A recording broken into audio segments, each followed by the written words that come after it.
So ito mga idol, for awareness sa mga ibang motorista, so nasa loob ako ng Hoho dump truck ngayon, so nandito ako sa Bagak, so since nakikita nyo yung aming ball mirror na yan, so ayan, yan ang crater ng ball mirror mga idol. So dito sa part na to, yan yung sa side mirror. So ikaw idol bilang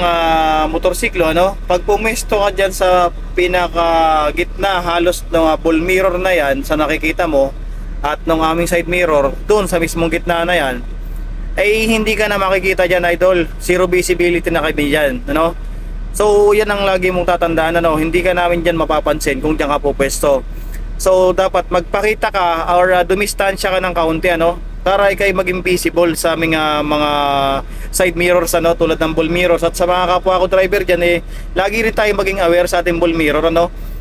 bawat oras tayo ay abante, lalo na sa mga traffic na daan, mag-focus tayo palagi sa ating ball mirror, yung crater. At as long as nakikita natin yung pinaka-crater ng ball mirror natin, kung ano yung nasasagap niya dyan, nagiging visible sa ating paningin at may iwasan natin ng disgrasya, so